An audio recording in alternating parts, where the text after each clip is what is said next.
but de cette capsule aujourd'hui est de comprendre comment insérer certains médiums, que ce soit des photos, des PDF ou certaines vidéos, ainsi que du texte.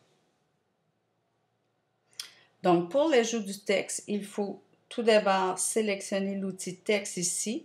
Vous pouvez donc choisir la police. Vous en avez quand même un bon choix qui s'offre à vous. Vous pouvez modifier aussi la taille des polices. Vous pouvez décider que votre texte aura une bordure ou non et d'auto-regrouper les éléments qui se trouveraient tout près du texte. Donc, pour l'exercice d'aujourd'hui, je vais enlever la fonction auto-regrouper. Donc, une fois que le texte est sélectionné, il faut vérifier dans quelle couleur il viendra s'inscrire. Actuellement, c'est le noir qui est choisi. Je vais donc choisir une autre couleur pour faire différent. Je vais même choisir une couleur qui soit un petit peu plus apparente. Voilà. Donc, en ayant sélectionné l'outil texte, je vais donc me permettre de pouvoir entrer du texte. Vous allez voir que votre clavier va s'activer à ce moment-là.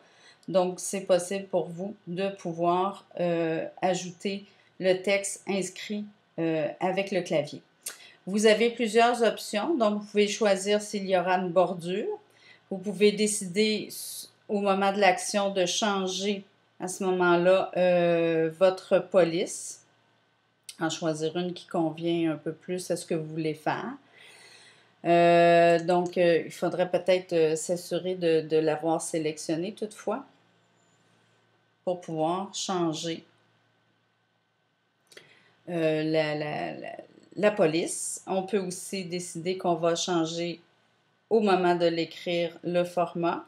On peut aussi activer le bouton grossir pour grossir notre lettrage. On peut décider qu'on va le centrer. On peut décider qu'on aura un caractère gras, italique, souligné. Avec l'outil déplacement, ici, vous pouvez donc choisir de déplacer ce texte-là à l'endroit où vous le souhaitez. Maintenant, on va aller voir l'option ici, la fonction où on peut se permettre d'ajouter des médiums, que ce soit des pellicules, des photos, de la vidéo ou certains fichiers, des sons, des vidéos. On peut aussi se servir même d'enseignement de sites web en direct, donc activer un URL pour nous permettre de faire un enseignement à partir d'un site web. Donc, on va changer de diapositive. Donc, pour ici, on va ajouter une photo. On va aller la sélectionner dans notre pellicule photo de notre appareil. Donc, je vais choisir celle-ci. Il va vous permettre de pouvoir faire des modifications de la photo avant de l'enregistrer. Donc, je vais sélectionner ce petit personnage. Je vais faire terminer. Terminé. Donc, c'est ce petit personnage qui vient d'apparaître ici. En ayant sélectionné l'outil main, ça me permet de pouvoir le déplacer. N'oubliez pas que l'information ici pourrait me permettre, par exemple, de le placer en arrière-plan. Donc, la flèche viendrait devant. Je vais choisir de le laisser en arrière-plan. N'oubliez pas que vous pouvez aussi dupliquer cette forme. Donc, on en aurait une deuxième ainsi. On peut aussi effectuer ce qu'on appelle une rotation automatique de l'objet. Vous allez voir qu'apparaît ici des petites fonctions. Donc, je vais le faire tourner rapidement et ça va s'inscrire comme un mouvement que vous pourriez faire opérer à cette forme-ci. Voilà pour l'insertion de formes. On peut évidemment prendre et créer toutes sortes de formes à partir des outils de logiciels de dessin et de les enregistrer pour pouvoir les exploiter. Maintenant, on peut aussi ajouter une vidéo. Donc, je vais le faire ici. Vous pourriez choisir, par exemple, photo, vidéo ou fichier. À ce moment-là, pour la vidéo, vous pourriez choisir un espace info nuagique dans lequel vous avez toutes vos vidéos. Je vais choisir celle-ci.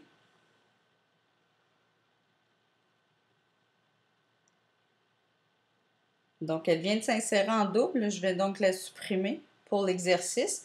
Vous voyez qu'avec l'outil ici de déplacement, je peux décider de l'endroit où va se situer ma vidéo, la bouger, la mettre en action, donc ici. Et à ce moment-là, ce que je vais faire tout simplement, c'est faire jouer cette vidéo.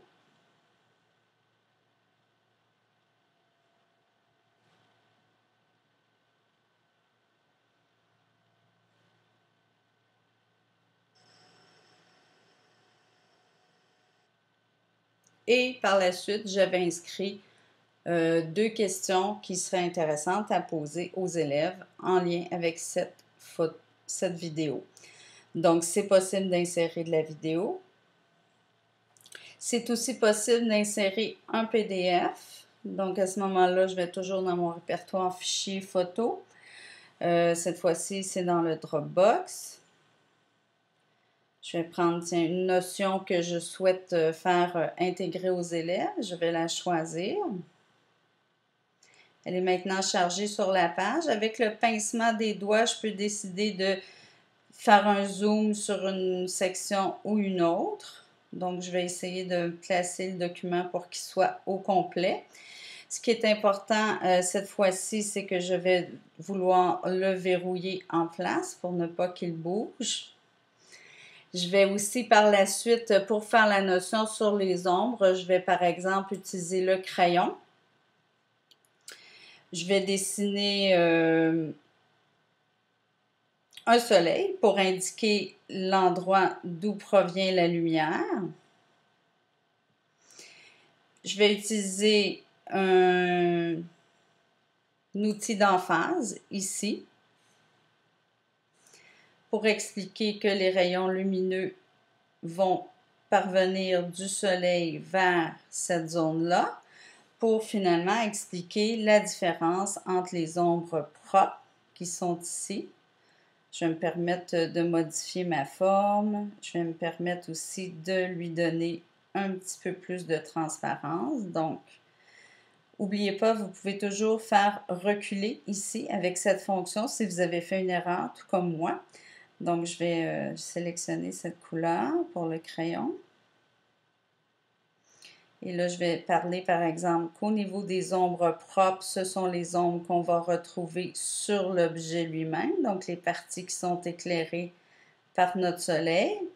Et si je veux parler, par exemple, des ombres portées, ce sont les ombres qui sont projetées au sol. Alors voilà, c'est une façon de pouvoir enseigner lors d'une capsule vidéo votre propos à ce sujet. Donc, n'oubliez pas la fonction aussi qui vous permet de reculer et d'effacer d'une étape à la fois. Ça peut être intéressant de l'utiliser. Ainsi que vos fonctions d'emphase qui vous permettent à ce moment-là de pouvoir expliquer lors d'une capsule certains concepts là, que vous souhaitez mettre en lumière. Voilà.